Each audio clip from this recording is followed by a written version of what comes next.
Hello everyone, Sam Saldudi here. Today we're going to be talking about should Ghana be free in terms of free speech. At the end of my speech, the audience will be able to formulate opinions and evaluate if Ghana should remain practicing unregulated free speech. According to the World Press Freedom Index, Ghana is ranked number one among all African nations in terms of civilian freedoms. In fact, Ghana is ranked 23rd in the whole world, ahead of the United States in terms of civilian freedoms.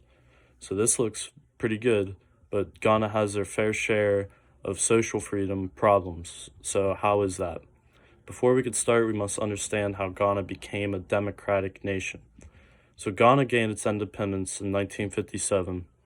It was the first country in colonial Africa to gain their independence.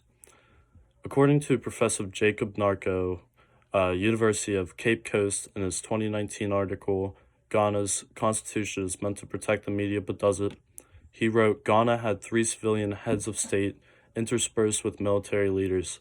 So these military leaders interspersed with the government had a impact on, it caused internal and external conflict problems because of the military influence. And so Ghana transitioned to full democratic rule in 1992.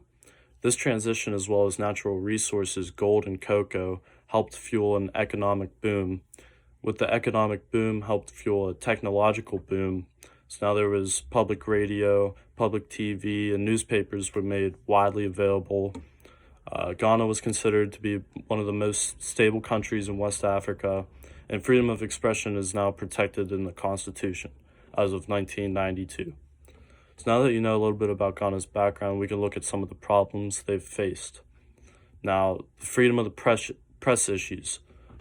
A libel law was put in place that government could restrict what was put on the media. This was repealed in 2001, and this repeal had a significant impact on Ghana. It led to hundreds of unregulated private radio and television stations.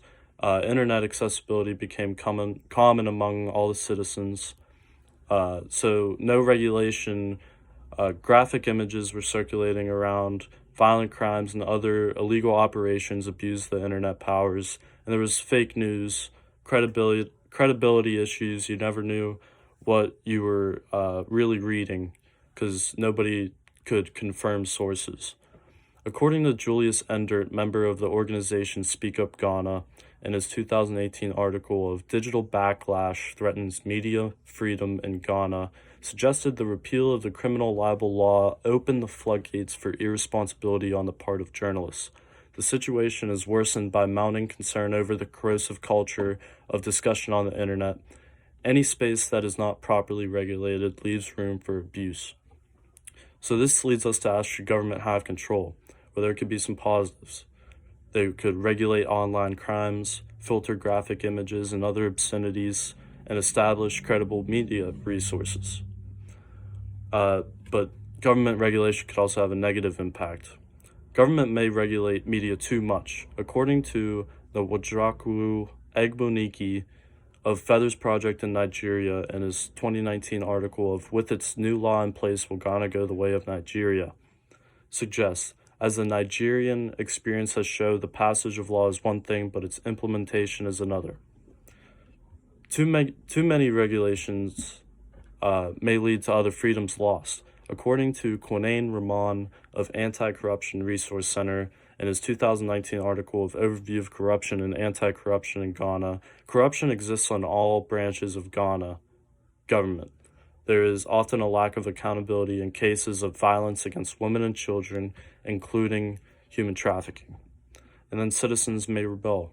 According to Dr. Olivia Anku-Said at the University of Ghana Business School, in her 2013 article of The Media and the Offense of Criminal Libel in Ghana, seeks to evaluate the constitutionality of criminal libel laws and their implications for freedom of the media.